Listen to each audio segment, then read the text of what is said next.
Welcome to the Becoming podcast. This is your host, Jaemie Pena, with my main host, Ashkan Tashvir. Hey, Ash. Hello, Jaemie, and hello, everyone.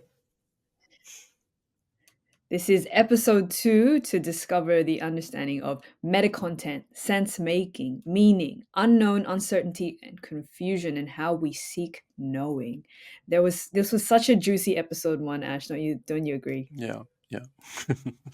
Because you keep And we need to wanting me to have respond to these different clips, and yeah, that's very interesting to me. yeah. We need to continue what we were starting in episode 1, which was understanding more of how meta content can help improve our lives and increase the your words richness of our experience. Hmm.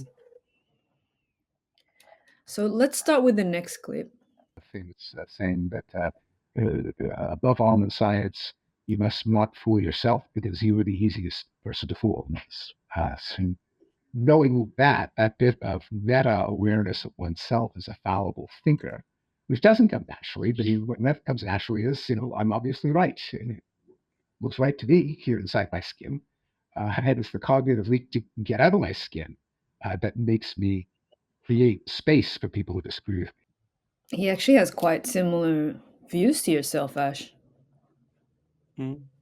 So, Steven Pinker is a very respected thinker. I really admire him in great part. But I have my points of disagreement in certain areas. But um, he also um, he talks about rationality a lot in general, and one of his book is called Rationality. And yeah, so what's the question, or what do you want to respond to? He said don't fool yourself in that Yeah. he said to enrich his meta content, or he didn't use Yeah. that word, but he used the word meta, which is very interesting, to Hmm. under to make sure he's not just on one realm of understanding. I would think you would agree Yeah. with that. So see, there is an existing literature around meta-analysis. Yeah, that's basically what it says. See, in a simple language, like for example, if you as an individual want to see if you want to do some sort of fasting, yeah, in order for health improvement, then you've heard things about it. Some people are saying it's good. Some people are saying that, oh, it didn't work for me. But you actually want to look into the scientific literature, and what you do, you go and then you look into completely independent researches and the conclusions to different research, and through that you synthesize that information that you can gather from it, and that is called meta-analysis. Yeah. So, and it doesn't only belong to scientist or researcher, as I said. Like, as an individual wants to make sense of a niche area so that you can make better decisions in your lifestyle, for your lifestyle, you want to do a level of meta-analysis. But I agree with him in a sense that, mm as I mean, most of the time we are typical thinkers. Like most people, when they think, as he said, like they think that, okay, I think, therefore it should be it. And we all have our biases, but in various degrees. So, and like we often say, I think, but is it exactly you who is the one who is thinking? Uh, Sometimes we don't know how massively we are outsourcing our sanity, we are outsourcing our thinking process, cognitive process, to shape an opinion to others, to other opinion makers. Now, this opinion maker can be a guru out there that we subscribe to. It can be like religious figures. It can be like some scientists that we are radically um, I mean, fan of. It can be anyone or anything. It can be different schools of thoughts, and so therefore, when we want to dare to think, it's not this shallow thinking, just like um, something comes to your mind, which I refer to it in the meta content, call it initial insight or abductive given. Something strikes you. You are the host to that thought. It's not like you are generating it.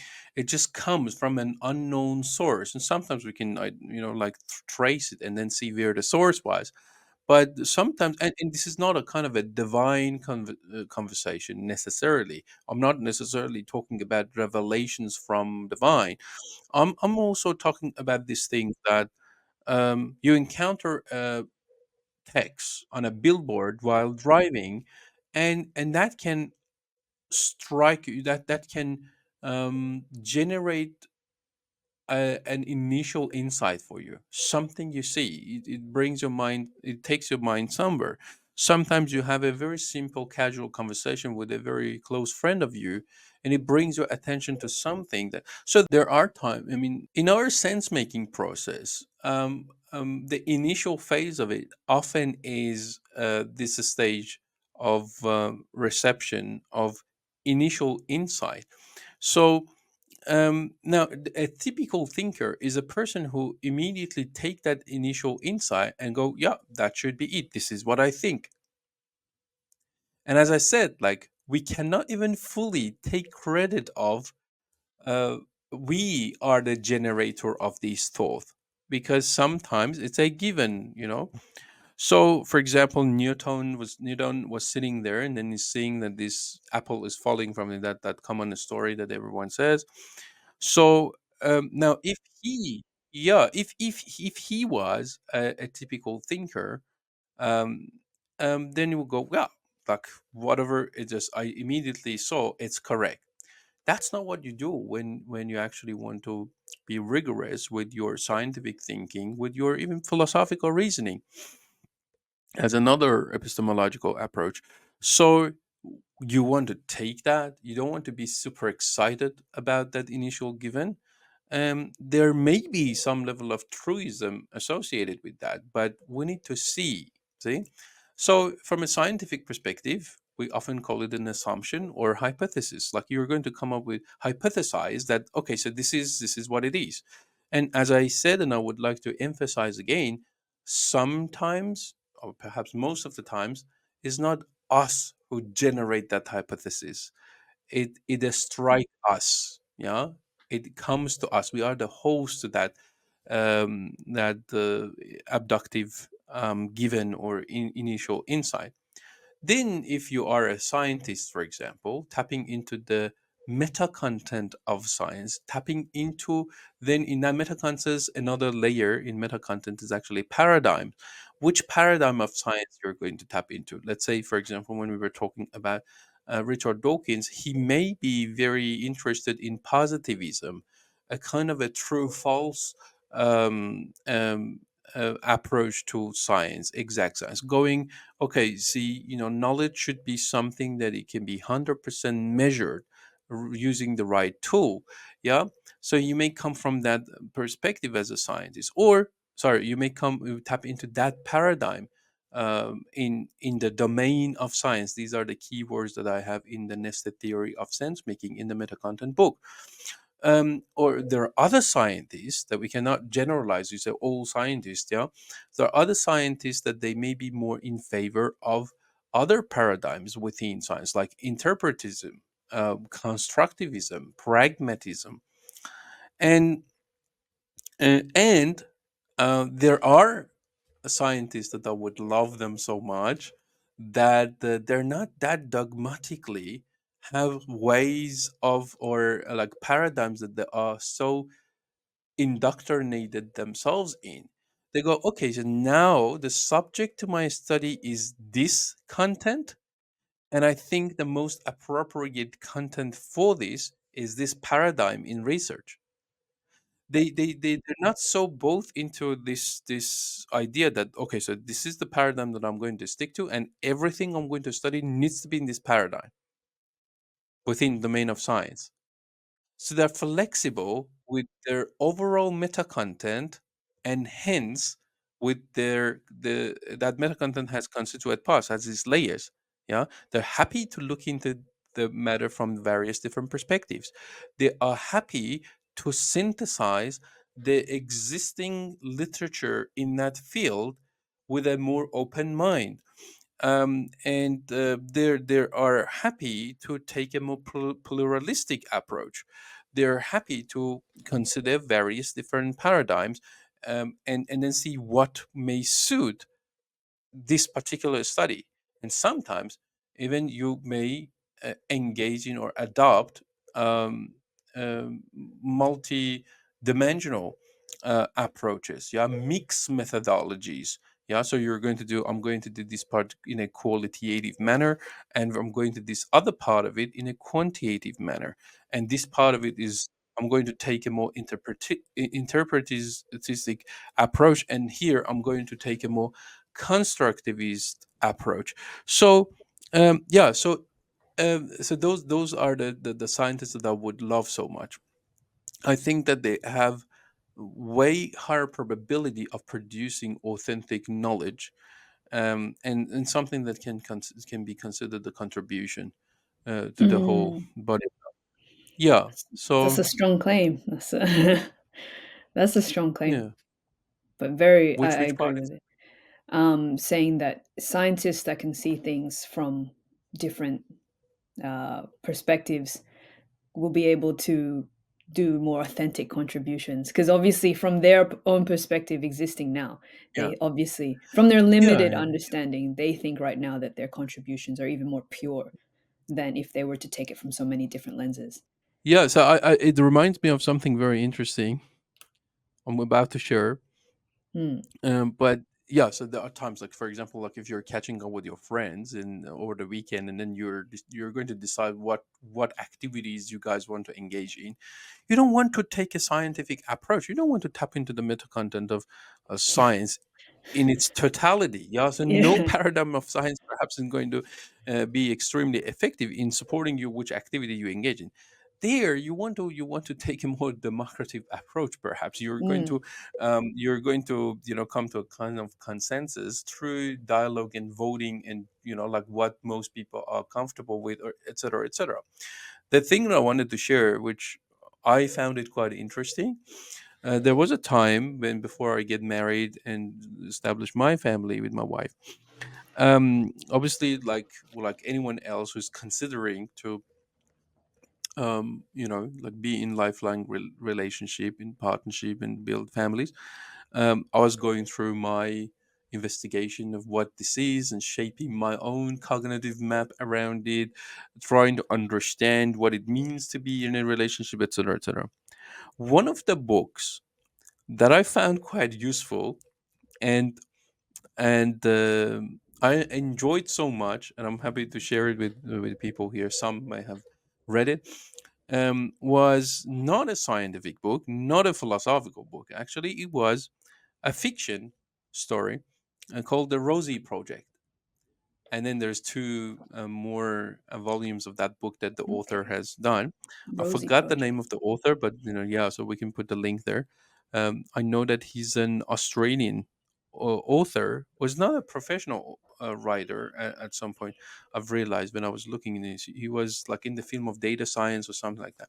So I don't wanna spoil the story, but it was the story of this well put together man who was in academia, and like he was a scientist, and he had good income, and he was fit, and like he would tick lots of different boxes in his life.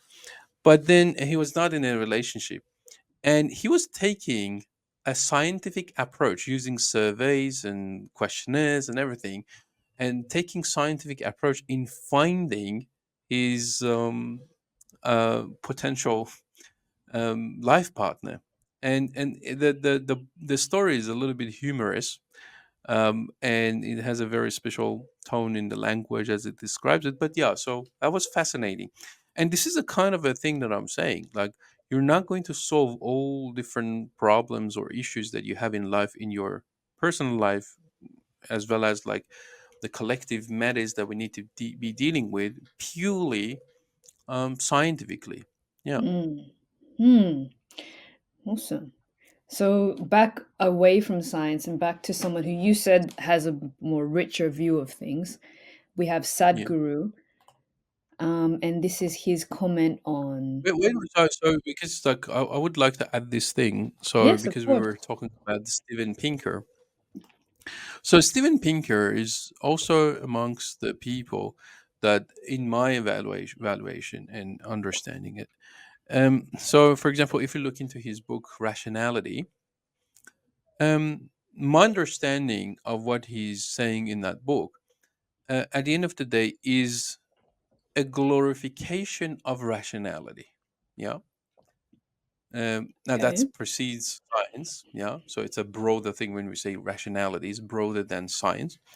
But still, like, see, it's very interesting when it comes to our rationality.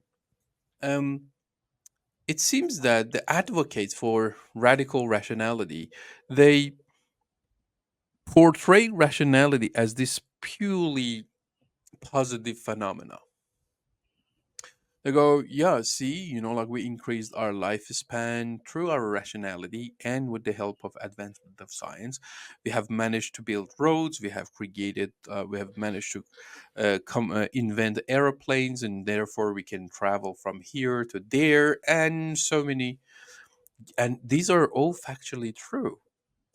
But the problem I have, um, I think the blind spot is um, when when we talk about all these glorified aspects to rationality, then immediately we go, okay, so the lack of rationality or bad rationality is sorry, the lack of rationality when we're not being rational, then it leads to disasters. Yeah. So it's like we're giving all the credits of whatever achievements and we ended up having accomplished to rationality, and then immediately saying that if there is lack of rationality, then it's going to all lead to disaster. Well, my narrative is different. Like my narrative is no, rationality is not a purely positive phenomenon. See, um, many of the mistakes that I have made in my own life, I mean, not even objective mistakes, the mistakes that I now know in retrospect, looking into them, I personally consider them to be mistakes. At the time, I was making them very rationally. So rationality is not just one this solid thing that it's not moving at all. Yeah, whose rationality, and the which stage of rationality that you were in, because see, our rationality doesn't always work in our favor. So this rationality help us to increase our lifespan, build roads and everything. But it Mhm. is our rationality that actually led us to the advancement of the science to make mass slaughtering weaponry, That's nuclear true. weapons, addictive substances. Hmm. Yeah. So like all these scams around the banking system that is so normalized and they just rip people off. I mean, therefore our rationality is not purely positive phenomena.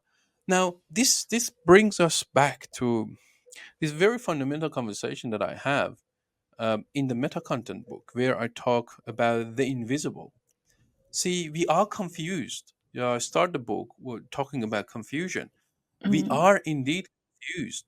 Hmm. We're dealing with all these dilemmas. We don't know what's right, what's wrong, in our personal life, in our family life, and in the whole society. It's not like we have clear instruction how to do everything. We don't have a complete theory of everything. That's what, for example, like if you look into many politicians, like they think that their political ideology has answers to every single problem, and that's like setting the expectation very ineffectively. No, like we need to own this, that we are confused. We need to own it, that none of these particular institutions that we have created, they have answers to all our questions. Mhm. human beings needs and problems are can be quite sophisticated, yeah, and they're growing as the science grows, advances, etc., etc., and we're using different technologies, and as the time as time passes, then we're dealing with new phenomena that we need to deal with now. So if that is our vulnerability, that we are confused, we don't have a clear instruction of, like, the onboarding day when you are being thrown into this world, into this existence, you're not being given a manual, like instruction manual, like how to do everything. They're not being provided with deep, accurate, congruent conceptions of different fragments of reality, or like a complete instruction around your mental models, how to do this and how to do that. If you look Mhm. into orangutan babies, apparently around 6 to 7 years, they spend the time after being born with the mother, because the mother needs to teach them what leaves are eatable and which of them are poisonous that it can lead to your death, how to climb, what do you what you may do when there's a storm and you need to go and then find a shelter. So and that's the whole fundamental idea behind education. Yeah, so why we educate our kids ourselves, because we want to shape congruent, authentic conceptions of different parts of reality. Why? Because we're going to decrease the probability of us being crushed by these methods that life brings to us. So life sometimes, quite harshly, even we can say, demands can be very demanding. It demands us know stuff while we don't have that instruction manual. And guess what? Like, if we even had that instruction manual, we would have probably ignored it. Yeah. So, like, you get your electronic devices, it comes with a big, hefty manual, and Throw you it ignore away. it. You want to figure Yeah. it out yourself.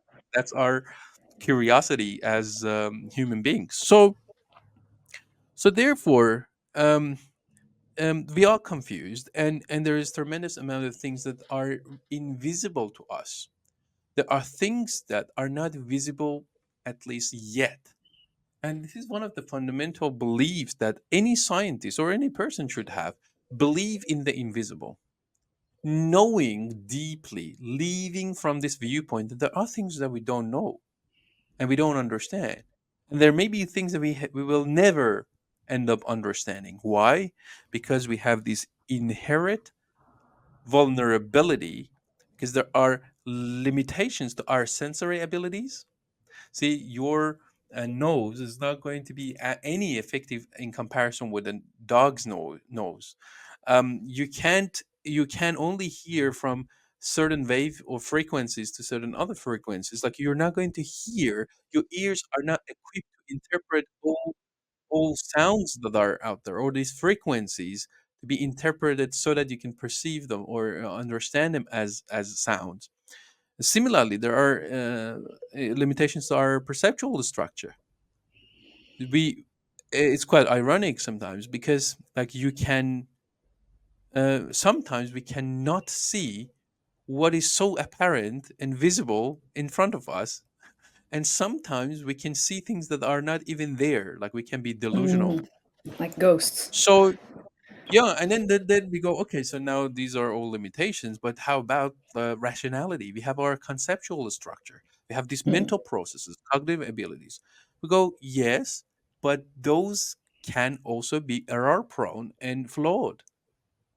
If someone is not going to acknowledge that, I think that they are really in deep trouble. And like many of us, we don't want to deeply acknowledge that, hence the dysfunctions in the world continuing, because it requires that level of vulnerability for us to actually own our limitations, our vulnerabilities, and then the acceptance of that, the acknowledgement of that, is the first step towards seeing, being responsible to see if we can do something about them.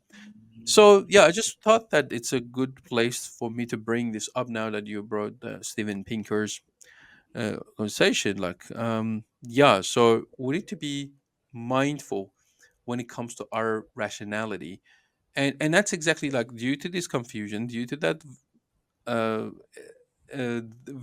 what I call the invisible.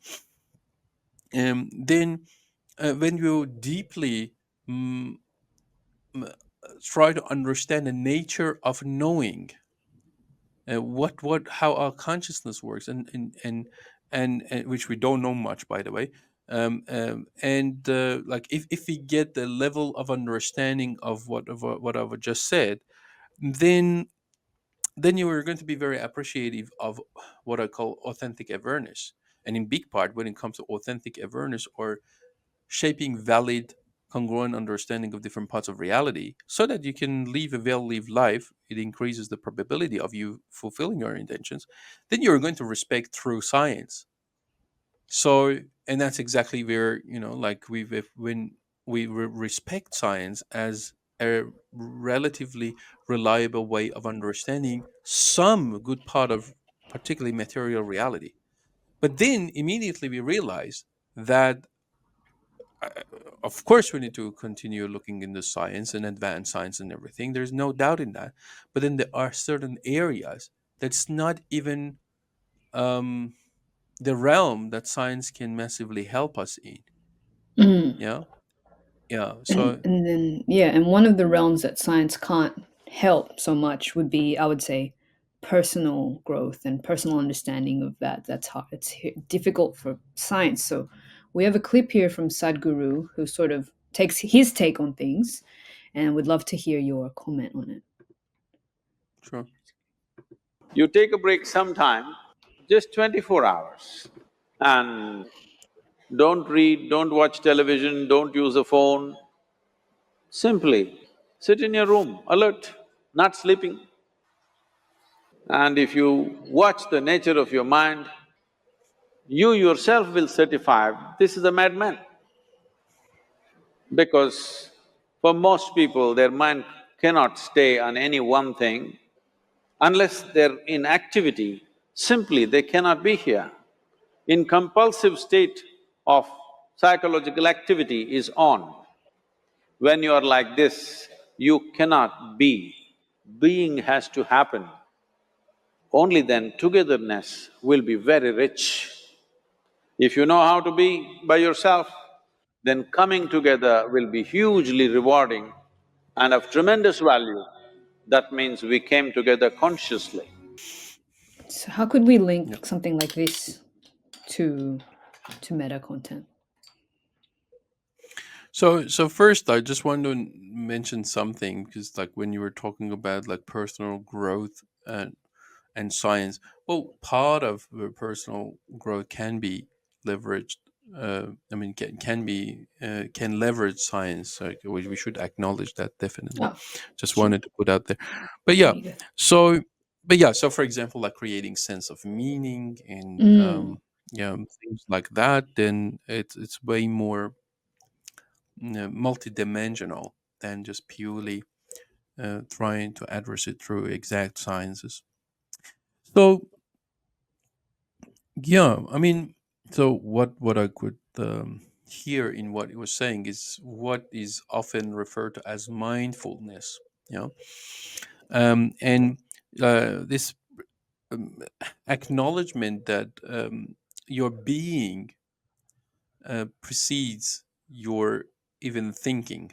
Yeah, so it's very Mm. interesting. Like you look into the Enlightenment era in Europe. One of the major figures is Rene Descartes, and one of the most famous things that he had said was,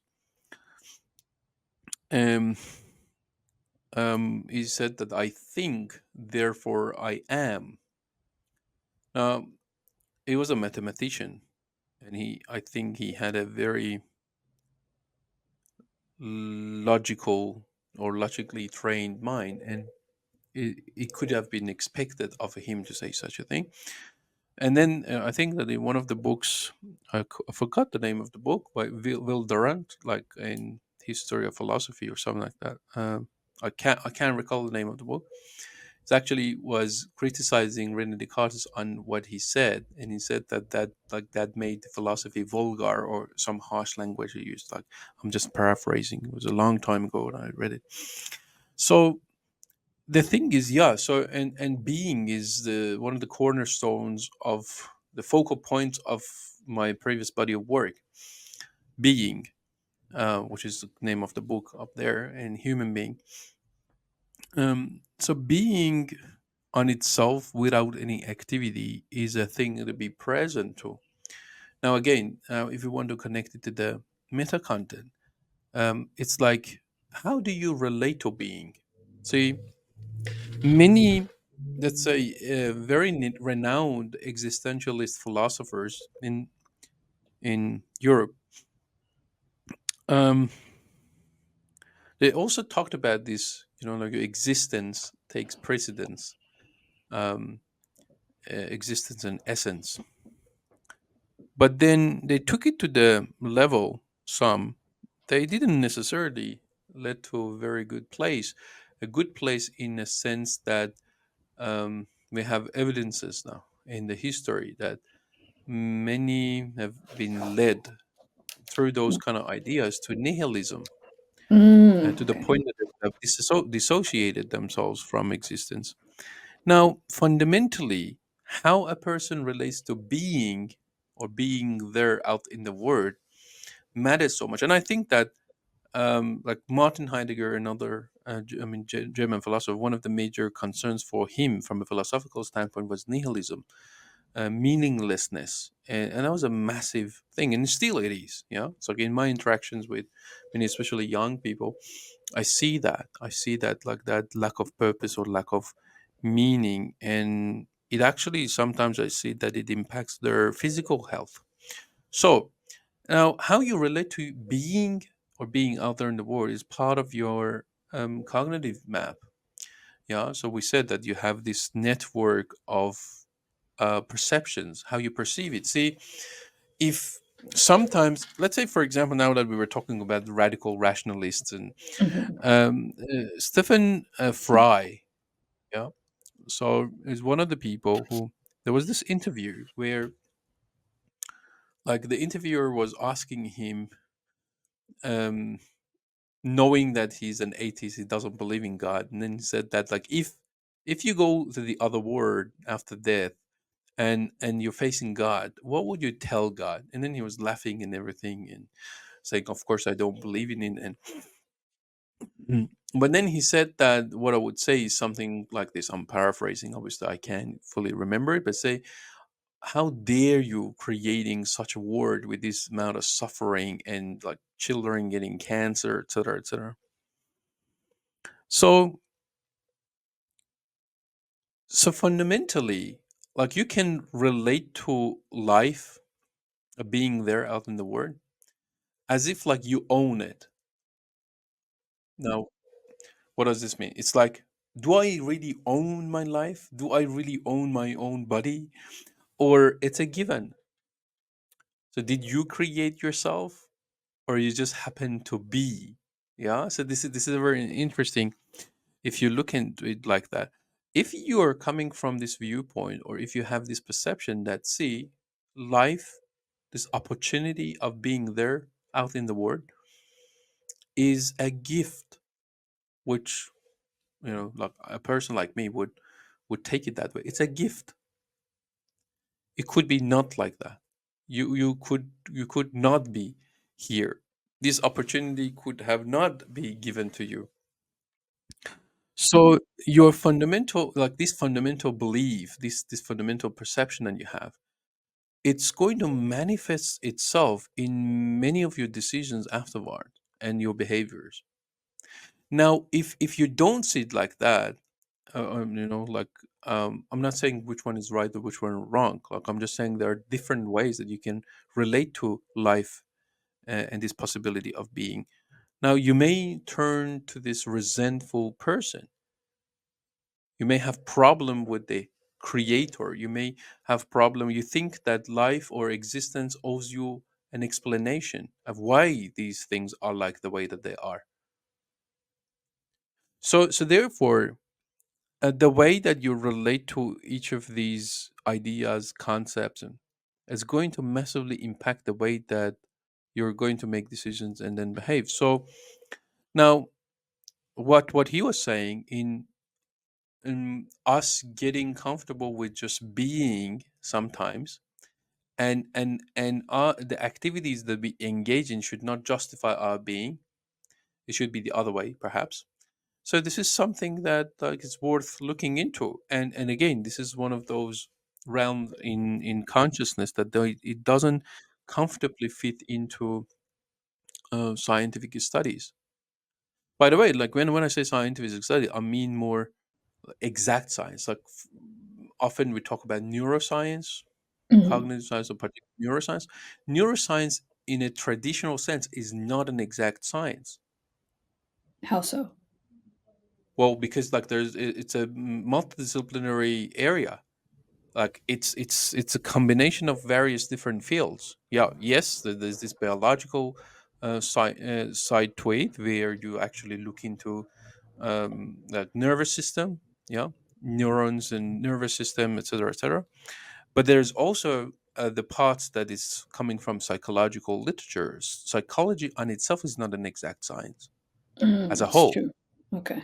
Yeah, so therefore, like there's an influence of social sciences in that, Mm. and there are other areas like philosophy in phenomenology, like the study of human experiences, and so we're trying to. It's quite fresh. We're trying to work it out. Yes, like we want to observe scientifically in an exact science manner how exactly brain works because we don't have much information yet. I think sometimes we may not know that if you're not familiar with parts of the literature. We know very little about the way that the brain works. Mm. That's just like very exact. But we hope that like we can scientifically because that's a very it seems to be like sitting in that realm. Yeah, that's the aim. Like to see if we can work it out as much as possible. We can also observe behaviors and we can measure certain things around that. But a big part of this subjective side is it's extremely hard to recognize the patterns. Hence, like exact science is not going to be that helpful that we may think, particularly the areas that it gets to. So it's like you then need to study each individual quite differently.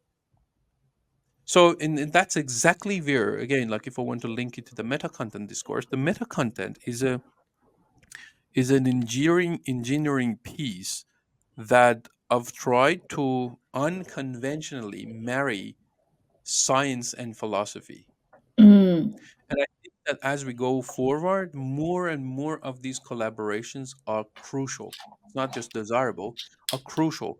Like I think that the even academic studies that are keep coming, like I would love to see more and more multidisciplinary collaboration between the experts in various fields in the technology realm. And by the way, like in neuroscience and cognitive science, you see the massive level of influence or contribution from computer science, from you know, like for example, AI, machine learning. Algorithmic learning in that is being very popularized these days. So you actually need to develop mental models. You need to develop cognitive maps. You need to, like there's massive need for collaborations between psychologists and neuroscientists and the people that they are expert in the cognitive part, the behavioral side. So in philosophers. I think what So I yeah. really appreciate about your work, Ash, and you mentioned that it marries science, but I'm not sure how many people know that your background is in engineering and Yeah. technology. And from how I see your work, Ash, is it's almost like you're marrying your engineering philosophy, and that's what really drew me specifically, firstly, to being is how you're trying to, um, yeah, somehow map out something that usually people cannot map. Um, Mm. and that's what I like about it. Yeah, thank you. Yeah, definitely. Like so, the what the nested theory of sense making in the meta content discourse in the meta content book is, at the end of the day, is like the theory, the nested theory of sense making, proposes a structure or a model through which you can actually try to make sense of what's going on. Yeah.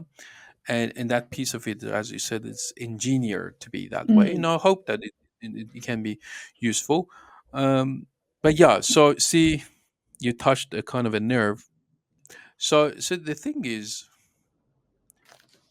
I wish that for example, science and technology can solve everything. Why Mm. not? I mean, well, if you find life something worthwhile, and we're so committed to work on its betterment, not only for ourselves, but not only the integrity of our own lives, but the integrity of the world. Yeah, so it's quite painful sometimes when you see the suffering, when you see the dysfunction out there. See, for example, economy is not just economics. It's not like some arithmetic aggregation of some digits or numbers. There is a broader um, thing in impact in the whole economy beyond economics, and that's your sense of pride as a parent who is providing for your kids. Is your purchase power, is like to what extent you can enable yourself so that you can go and expose yourself to all these fascinating numerous number of possibilities in this world, engaging in different activities. They all need money. So basically, when we talk about economical problems, it's very phenomenological. It's like very, it has to do with common human experiences. So it's not just digits and numbers. So therefore, um, I mean, taking purely scientific approach around economics, let's say, it may fixes the numbers, but it may not address the suffering that can exist there. So now it doesn't mean that I'm saying again like we should not do pursue those scientific parts, but also we need to engage in dialogue, and we need to create discourses, and we need to create forums of discussions and all of these things. So which we do in part. I mean, this is not a new novel thing I'm saying, but we're not doing it enough of it in certain areas, and that's why I said that that collaboration is extremely important. Now another one is like, see, these are like very um, it's like you're walking on a thin ice when you dare or risk to talk about these things. Many of these things that I'm saying can be landed as if like I'm anti-science or I'm just saying that science. No, it's not. And then in the book Metacontent, I'm keep repeating that. As a matter of the fact, like there's a whole chapter, it's around like I think 12,000 words on science. And basically I'm trying to, because so certain people that they are in the field, like they do scientific research and everything, obviously they get it, but for majority of people out there, they say, oh, is this scientific? They go, yes. Oh, okay, then good. I mean, I've demystified um, what this means. Like when we say something is scientific, what that's supposed to mean exactly? Because that's a very broad term to use. Yeah, is it like inductive? Is it deductive? Is that like which paradigm within science? How this is being called scientific, this discovery, etc. etc.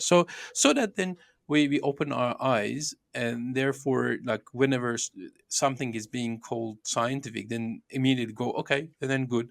No, Mm. so you actually need to look into it in more depth. Now, the part that is extremely important for me to communicate now that we're talking about the meta content is this thing that often when some conversation like this comes up, comes up when, for example, we're talking about Richard Dawkins, it doesn't mean that I don't appreciate him or his contribution, especially when he's sticking into his own field as a scientist. But then when they come out and they want to enter other realms, in my view, wrongly using a meta content, the meta content of science, in interpretation of the things that they see in other realms, then they're risking having, like misinterpreting things. Now, but the moment that you start talking about these things, some may reckon, like it may land to them in this way that, oh, this guy doesn't understand science or the value of Mm. the science. No, as a matter of the fact, due to my familiarity with science and technology, with my whole track record, due to that familiarity, I see it with all its glories as well as with its downsides or blind spots or the areas of deficiencies or limitations. Mm, And this mm, is in part that is something I think is so necessary to be discussed further and further and further. Yeah. mm. And then speaking about, you mentioned limitations of science, etc. I think there's many limitations that limited views can actually give to the world. So I wanted to bring it to a trending topic, and it might be a big topic, we would say. But I wanted to take Metacontent, your book, and take it into what we can affect us today. So we've got content here. Sure. Don't you mind if I just bring this thing up first? Yeah, because I said that you touched this nerve. So one of the people that I so admire, and I think that like he deserved to be recognized way more than and he's recognized now, Who's this? is Carl Jung. Yeah, Carl Jung.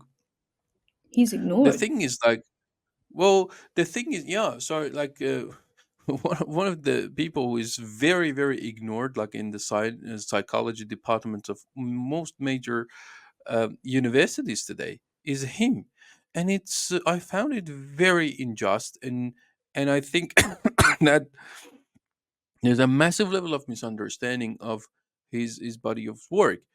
It was not like so they call him like a pseudoscientist or like his body of work pseudoscience. That's by the way another thing that I talk about in that science chapter in the meta content book. I talk about scientism. I talk about this thing that when you say something is pseudoscience is like when it has a negative connotation when someone comes forward and presents something as an exact science, let's say, but they're misleading you. Yeah, so that's pseudoscience. But if someone is considering something non-science, you should not label them as pseudoscientists. Yeah. So if you're clearly saying that this is not meant to be, this is a rational argument that I have. Not every rational argument needs to be science, while every science needs to be rational. So so this is a logical fallacy that we can fall into. Therefore, I think that due to his familiarity, as he was trying to understand the pain and suffering of human being from a psychological perspective, in part from a scientific perspective, when he hit the limitations of conventional science, he started looking into narratives.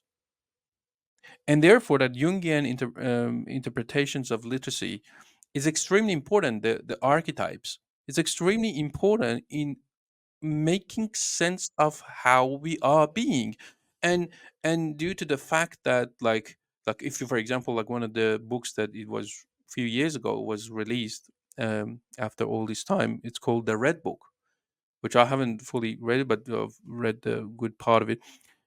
It's like you're reading poetry. It's very very fascinating. It's a very beautiful book. But again, like if you're going to read that book, perhaps a person like Jordan Peterson would read that book. We talked about it in the previous episode because he's equipped with how to interpret a metaphor, how to leverage the figures of a speech, how to conduct an analysis of Jungian interpretations of literacy. Then he would draw meaning out of it. But perhaps a person like Richard Dawkins would be very reluctant to do it. Not only reluctant to do it, perhaps I would say incapable of, because it's not tapping into the meta content relevant, which is relevant to the content to be interacted with and consumed Mm, and benefit from. Yeah. mm. The right subject matter. Meta content Mm, for the subject matter at hand.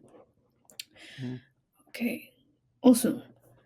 So yeah, I'm just gonna bring it back to what we're facing today. There's obviously a lot we're facing today, and we have Ben yeah. Shapiro doing something quite scandalous, making his own assumptions, and I would love to see your take on it. Unjust what the IDF has been doing to the Palestinians, because there's a vast disparity between the number of Palestinians being killed and the number of Israelis. I mean, I would The certainly hope that disparity is Israel is huge. killing more Hamas This isn't a members. conflict. This isn't a conflict. This is one-sided ethnic Okay, so cleansing. again, I'm just asking you, if based on the numbers, more Germans died than Brits in World War II, did that mean that the British were wrong in World War II? Because they did. Many more Germans died than Brits. Based on the numbers, that means Britain was wrong in World War II. Britain wasn't bombing civilians.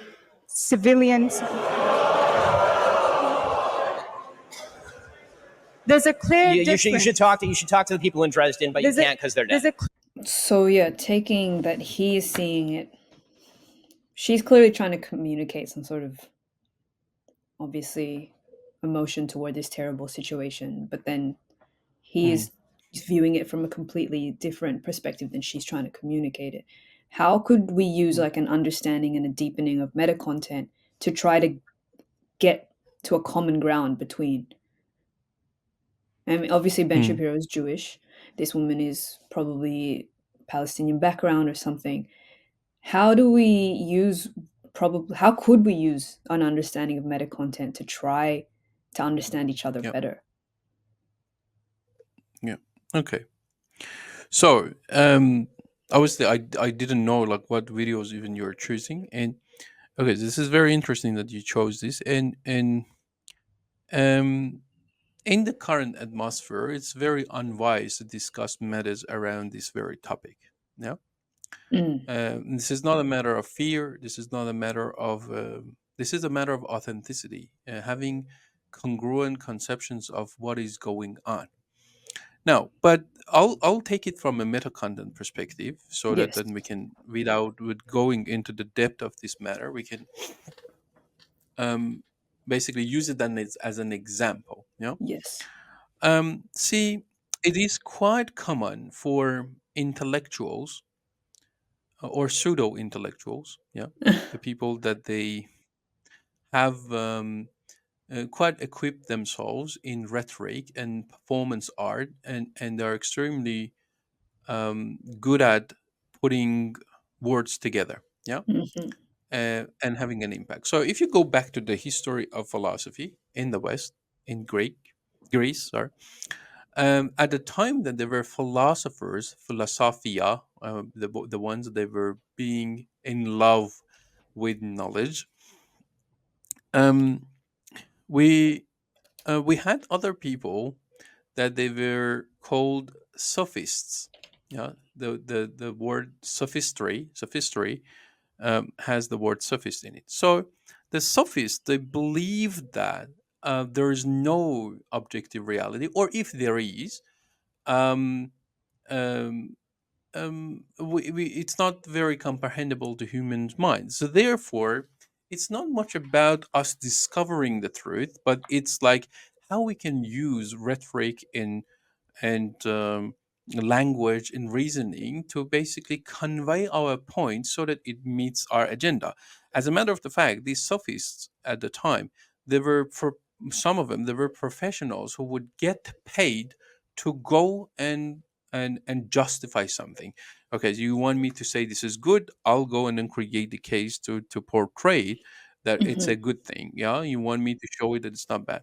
So we need to develop, and that's part of our individualistic meta content. That's what my hope is, that we, with the help of the Nesta theory of sense making and the meta content discourse, instead of me giving any narrative to my audience, like in terms of, okay, so what is right and what is wrong, Mm, what is accurate and what is not accurate, yeah, in on every single matter, like whatever happens in politics, whatever happens in society, then I go, okay, so this is the perspective, that is the perspective.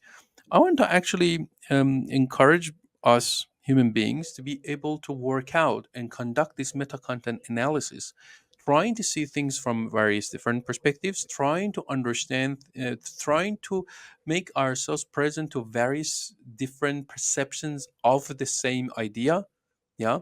Making ourselves being able to decipher the narratives and agenda of different media outlet or media company, because they all have all the schools of thoughts, all ideologies, all political movements, and all religions, and they have their meta content. They propose their meta content, and to the point that sometimes it gets as specific as this thing. Like, for example, if you take Fox News or CNN, or they have their editorial policies. So the tone of the language is being designed, the choice of words being designed, etc., etc. Mm. So these are the things that you need to be quite conscious of, so that, see, all I want with the meta content is for us human beings to be intellectually robust enough, so, and then develop our sensitivity, and develop our discernment to tell the difference between this thing and that thing, this narrative and that narrative, this perception and that perception, this mental model and that mental model, and this value system and another value system. And yeah, so basically, if you look into it from a meta content perspective, it's like each and every of these ideologies, they would propose their mental models, their editorial policies, their narratives, their to justify what suits them. Yeah, so Mhm. that's what I can say now. But the conflicts like this, the conflicts like Israel and Palestine, obviously, um, like some people on this side, they tend to see it in a particular way. They have their narrative, they have their cognitive model, they have their perspectives and perceptions, and people on the other side. The problem is, as long as we, the people, and particularly the intellectuals whose work, or pseudo intellectuals, the people that they have influence, let's call them influencers, yeah. And we are um we are coming from bad faith, What do bad you mean? intention, ill intention. Mm. Yeah, yeah. Mm. I'll explain it. Then nothing is going to be done. These conflicts are going to keep continuing. The blood is going to keep being shed, and that's the thing. See, as far as like this intellectual is so committed to protect their existing value system, or our culture is good, our value structure is good, and yours is bad. And this is the language and literature of division, separation. Mhm. This Mhm. is us against them, and this is not a pacifistic approach or view that I have. It's not pacifism. It's not like just to avoid conflict. No, we have so much more in common than we have Mhm. differences. Mhm. Most of our difference actually goes back to, I wouldn't even like to call them differences. We're the same species. There's a Mhm. nature to our being. Most of it is our different preferences. See, if you have, for example, alternative sexual desires, yeah, this is like that's something like you would like to have different food to me. Mhm. That's why I disagree with this identifying as this and identifying as that, because the moment that you want to identify quite differently to me, then we're going to be separate. Yeah. So for example, Mhm. Jamie, you wouldn't go into, "Ame, I identify as a pizza loving person." You don't Mm. say that. Like, that's your preference. So you want to have pizza, I want to have pasta, and therefore, what I'm trying to say is, like, sometimes it's not even fundamental differences, and then sometimes it's different preferences that we have, and people fight for their preferences. People, Mm. I mean, we shed blood for our preferences. We Mm. prefer to name this land this thing, and you prefer to name it different thing. We prefer to take the power this way, and then you take the power that way. And there's this all this both intellectual war, as well as like the physical war, just keep happening throughout the whole Mm. history. But my burning is, what it hurt, I mean, like, it's hurting my heart around these matters, is I expect intellectuals and the people that they know that their word has influence not to fuel more and more into these conflicts. Mhm. If they're not the ones who should make peace and support people to integrate, and not lead to, like, we're getting to this integration of the cultural disintegration more and Mhm. more as we're going, dividing people in genders, dividing people in religions, dividing people in race, dividing in certain. We just keep creating social, economical classes, and we keep categorizing people in different personality type. I mean, what for? So yeah, I mean, now, so going back to that particular video, so Ben Shapiro is one of those very smart, intelligent speakers, and he's a person who is like capable of working with words, and clearly he has his agendas, and he's not even shying away from his agendas and voicing it out a lot in parts. Now, here's what I would have to say to that. Sometimes you may be even right, yeah, in a Mm. debate, in a discussion, you may be right, or you are righteous, you're right. um but then, and you may defeat this other person, or this other alternative view holder. But guess what? You're going to end up being with and continuing living with a defeated opponent. Mm. People like Ben Shapiro very, very proudly here and they say, "Oh, fact doesn't care about your feelings. I don't care about your feeling." Well, you know what? Like, I very care about people's feeling. We actually, from a democratic perspective, we actually care so much about people's feeling. One of the major theories in consciousness, actually, I talk about it a lot in the Metacontent book, in the chapter consciousness. I go through different theories, like various different theories behind consciousness, but I don't go much in depth in all of them. That's not the aim. But the one that I actually focus on is the theory of consciousness that has to do with our capability of suffering. We are conscious because we can experience it. See, when someone steals your car, yeah, we're not that worried, morally or legally, for the car. We are Mm. worried about the damages that you're going to infer, you know because it's going to hurt you as the owner of the car. We don't care about the car. Yeah. But then when it comes to other sentient beings, when it comes to, for example, like animals, then we actually care about them. Yeah, for example, even how we slaughter them, to avoid or minimize the unnecessary suffering. You want to slaughter the animal, but you don't need to put the animal in the worst possible situation. That's like, these are not scientific conversation. These are not scientific sentiments or axioms.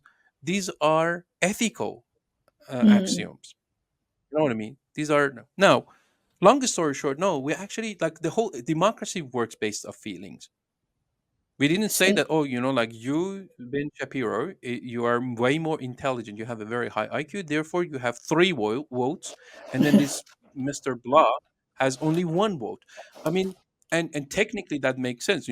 If not everyone is as educated in politics or be interested in politics.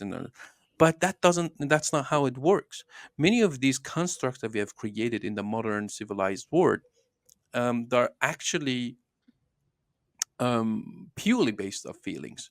Now, that doesn't mean that, like, I'm saying that we should let feelings rule everything, or we should completely ignore scientific literature. Never. Of course, I'm not saying that. But what I'm trying to say is, even if you are absolutely right, whatever that's supposed to mean to you, and imagine that you have the ability to defeat this other person, the last thing that you want to be living with a defeated opponent. So this shows itself in our intimate relationships a lot. So you may be right in your interaction with your partner, with your wife, with your husband, with your partner, whatever. You may be right. They may have flaws that you are bringing to their attention, and then you keep humiliating them, and you win arguments. But then guess what? You're going to be living with a defeated person. mm. They may not want to be that, there. So therefore, like, being right is one of the things. And then, in order for us to integrate, in order for us to actually come together and come to peace and make peace with our enemies, because we don't make peace with our friends, we make peace with our enemies. The enemies are supposed to be the ones that are endangering our survival, or they're endangering our way of thinking or way of living. You make peace with your enemies. So if you want to keep defeating them, engaging in this war, whether it's like verbal, intellectual, or physical, these are going to continue. Those are very, very powerful, powerful points, Ash. Especially those end points about the defeated person and that you have to live with them. And I hope that this whole episode allowed people to understand more about the impact of understanding their own meta contents and the world's meta content to help shape their perspectives deeper. Was there any other things you wanted to touch on, Ash? I think, see, like a message from the bottom of my heart. Like, see, I'm not necessarily that interested. I mean, I call myself a philosopher, and people call me a philosopher, the people that I know me. But that's a kind of a fancy name, a term, and while accurate, the thing is, my intention is not to keep intellectualizing the word. I'm Mm, actually very pro life. I want us to take this gift of life quite seriously and then squeeze the juice out of it and be able to integrate and be with ourselves and be with others, because there's no other way around it. mm, Otherwise, it's going to we're going to keep creating more and more. We're going to suffer, and we're going to create more and more suffering. See, there was a time that I was, I mean, when I've been practicing martial arts in my life, particularly karate kyokushin and aikido. There was a time when I was a teenager that our karate master showed us this, played this video of two boxers. These two boxers were keep beating each other mm, to the very extreme end, yeah. And then at the end, the referee was in the middle of the ring and then pulled one of their arms up, and then he paused the video and then said, "Who's the winner?" And then everyone was like, "Come on!" Like it was obvious who is the winner. We thought that he had a different view. He thought the other person won, but then the referee was not fair enough. That's the mm, best that we could get. And then he taught us this lesson that I have never ever forgot it. He said that neither of them are the winners. mm, Look at the one who won the constructed, manufactured match. His face is full of blood. They're both damaged. mm, There's no winner here. And we wish to think that, oh, we won the thing. Like you didn't win. See, for as you were playing that video, like this Israel Palestine, there's no winner in that. mm, There's no winner. The both parties that just keep. I mean, this thing is like they call it resistance, they call it war, they call it occupation, they call it whatever they want to call it on different ends. If you zoom out enough, there's no win in this. If mm, the idea was from a Zionist perspective was to protect the Jews and then create safety, here's the safety you've created. mm, You need soft power. You need gentle power. No amount of nuclear warheads, no amount of like warfare equipment and everything is going to keep your people safe. This is not my view. This is as it's unfolding. Like this is like seeing it as it is. If the thing was to create safety, keeping them safe, they miserably fail. So um, yeah, I don't want to have more, I mean, specific message to this, but what I'm trying to say is if we don't make peace, if we don't create effective channels of communication, if we cannot own our parts, clean things up and move on, the pain and the suffering is going to continue in any context. And sometimes a sorry, ex- a, an apology, sometimes a very, very, very simple thing, it can just settle things down. I know that this is beyond the imagination of certain political leaders, and that's the exact blind spot. Sometimes the solution to complex problems doesn't need to be complex. I would love the meta-content book and the meta-content discourse, and that's the theory of sense making, support people to make a more accurate sense of the word and all in it. And I hope that that, from a philosophical perspective, supports them become, I mean, in conjunction with the being discourse, which is in the realm of human performance, because at the end of the day, being discourse, the being, my previous body of work, being framework is the contextualized version of meta content. It's basically of attempted to map out the meta content of human performance. That's basically what it is, and provides tools and coaching methods and everything. So, my hope is my people tapping into these bodies of work and more, um, um, they they embrace uh, transformation so that they become more robust being, more powerful being, and then that will perhaps result into them not being manipulated, not being coerced, and them being the leader of their life, and they shape their own destiny as much as they can. And Ash, where can people follow you to understand and learn more about your teachings? Yeah, so let's put the links to my personal website and Genesis platform profile that I have on YouTube, obviously, in Instagram. Like they can find me there. Yeah. Yes, you can find myself at jadp.ppp, or you can possibly just more likely find me here on the next episode of the Becoming podcast. Make sure you follow Ashkan Tashvir on all channels, at Ashkan Tashvir on YouTube, at Ashkan Tashvir on TikTok, at Ashkan Tashvir on Instagram, and make sure to keep up with all of his teachings and the rest of his book launches. Thank you so much for listening to the Becoming podcast, where we uncover truth and the unknown. Thanks, Ash.